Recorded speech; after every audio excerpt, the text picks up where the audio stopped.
of it. By contrast, Kamala, known as the taxing queen back in San Francisco, is demanding a 33% tax hike on all domestic production. In addition, she wants the largest capital gains tax in the history of our country, and maybe the history of the world. She even plans a tax of unrealized capital gains. So she wants a tax on unrealized capital gains. So if you don't sell your stock or your company or what, you have to go out. And some companies don't make money, but they're very valuable companies. They'll have to go out and beg, borrow, and steal to pay tax. This is a communist tax, it's called. And it's never used. Nobody's ever even heard of using it. But it's no good, and it's something that we're not going to let happen, because we will be driven into a depression the likes of which we probably only seen in 1929. Kamala Harris already cost the average family $29,000 with her rampant inflation, and now she's coming back for more. So we're not going to let that happen. Her plan would raise taxes by $4.1 trillion, hiking the typical family's taxes by, congratulations, $2,600 a year, reducing GDP because people won't do business here. They're going to all leave. Our companies are going to leave. You know, got to remember, these companies are smart, and they have people, they love the country, or in some cases they don't. Some cases they're run by people that aren't from our country, but they always look for the best deal. And they go to Europe, and they go to the medical industry, went to Ireland largely. They go to the country that offers them the best deal. They go to China. China loves to have them. But it's going to be reducing GDP by 2%, lowering wages by 1.2%, and killing off almost 1 million full-time jobs. That's her thing. It's crazy. Harris is right now shutting down power plants across the country, causing electricity prices to soar by more than 100%. You see what's happening? It's amazing. They want to go to an all-electric car. Listen to this, which will, by the way, destroy your business in Michigan. They want to go to an all-electric car, right?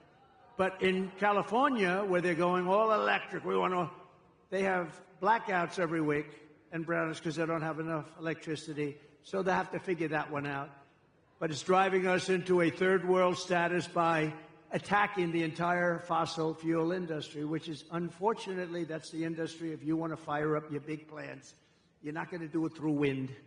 The wind isn't blowing, darling. Let's turn on the television. Let's try it anyway. I want to see President Trump make a speech tonight. No, darling, the wind isn't blowing. We have no juice in the house. We have no juice.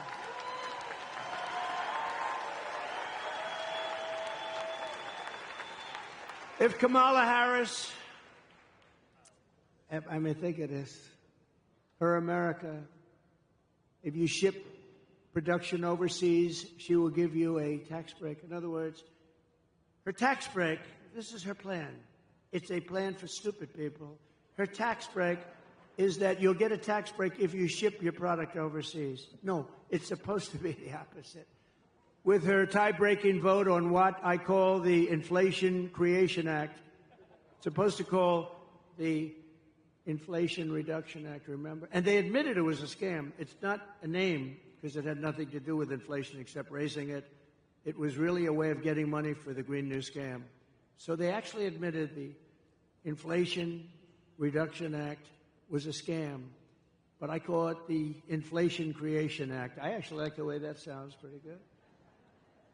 She is going to create tremendous inflation. She's sending billions of dollars to Chinese battery factories, Chinese solar factories, and Chinese electronics factories. And we don't have to send anything. All we have to do is make it expensive for them to send their product into the United States. And they will end up building, or somebody else will, those plants in the United States. In other words, tariffs to me are the most beautiful word. Other than my chart, I love that chart. Other than my chart, it's one of the most beautiful things I've ever seen. It's going to make our country rich. Unfortunately, we have a lot of stupid politicians in Washington. They don't like it. It's actually they're learning, though. They're figuring it out. It'll make our country rich again. Our country right now owes $36 trillion. It's going to make us very rich very fast, and the rest of the world will be living with it, and they'll be fine, and we'll help people out, too. But it's time that we took care of ourselves. It's time we put America first, right?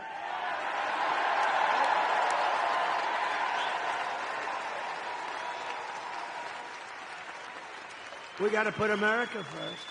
And it's no wonder that under Kamala Harris, we lost 25,000 manufacturing jobs in August. You know that, right? That was the last reporting period. We lost 24,000 jobs.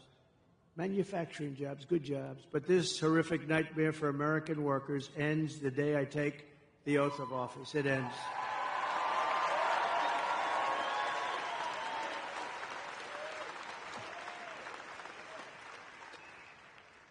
We will cut energy and thank you. Thank you. I love you too. Stand up, please. Who said that? Oh.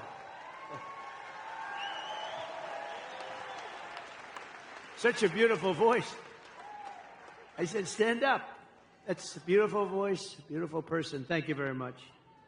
We will cut energy and electricity prices in half within 12 months. So, again, your energy costs for your home, your car, your air conditioning, your heating, all of it, all is going to be cut by 50% within 1 year. Because that's what drove up the price of everything. And we will also quickly double our electricity capacity. We're going to have, the AI, artificial intelligence. People don't know. It's a big deal. I don't know, good or bad. Who the hell knows? I think it's got some drawbacks. If you want to know the truth, there's some big drawbacks to it, but that's going to be the hot thing. That's going to be really the hot thing. And in order to do it and compete with China, they're already building massive electric plants. We will need double the electricity produced in our country right now in order to do it. And we'll have that. If I get it, we're going to have electricity, the likes of which we're going to build plants. We're going to build them next to the factories, and we're going to get very quick environmental impact statements approved immediately. It's not going to take 14 years to get them approved. We had a big refinery, like it was $16 billion, one of the biggest in the world in Louisiana. And a very big, beautiful, it took them 14 years and they were rejected on the environmental impact statement because there was one line and they made for that one line, the thing was like 28,000 pages long, 28,000 pages. They covered every fish ever developed, there was never a fish that wasn't discussed in this statement, but they had one half of a sentence that was not good. They made them do it all over again. Anyway, they're in there for 14 years. I come into office and they complained, and it was a foreign country actually putting like $14 billion into our country. And I said, how long have they been working on it? Like 12 or 13 years. I said, 12 or 13 years, and now they're getting fed up. I think they're going to leave, sir. I approved it in 1 day. It was done. And it's built. It's built. It's built and operating. It's built and operating, and then we got another one approved quickly, because that's good. That's not bad. That's good. And it's really incredible. I've never seen a building so big. It's like 3 Empire State Buildings laying on its side. It's got more pipes in it than anything. I said, what the hell is it? All pipes. I don't care. All I know is it's producing like crazy, and everybody's happy. I got it done immediately. With the lowest energy prices on Earth, we will attract energy-hungry industries from all over the planet and millions of blue-collar jobs. And the reason we can do that is because, again, we have more liquid gold under our feet than anybody else. Otherwise, nobody else could do this but us. We're in position to do it.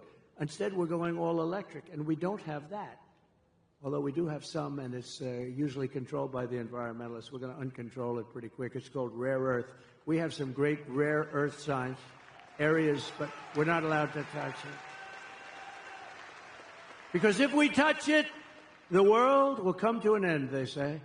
If we dig a little bit like China does and like other countries, we have some great rare earth. You know what rare earth is? To make different things, including chips and batteries and things. We have some incredible sites, but they're all taken totally off the market because some guy sitting there with very thick glasses looks at it and says, that's an environmental site.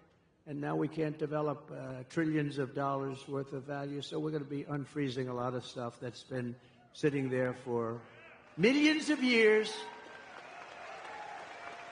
And it'll be there long after we're gone.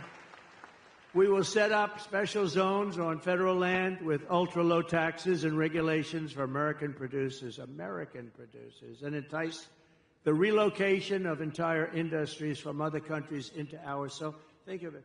We have low energy, we have low regulation, and we have low taxes. Nobody can do that but us, but we have to do it, and we'll do it quickly. I have pledged to remove the 10 old, and think of this, 10 old and burdensome regulations for every new regulation. So if we put a new regulation in the book, which is not going to happen often, we have to reduce 10. And nobody cut regulations as much. Nobody cut regulations as much as I did, as you remember. Nobody cut them even close to what I did in the first term. 4 years. In 4 years, I cut regulations more than any other president in the history of our country by far.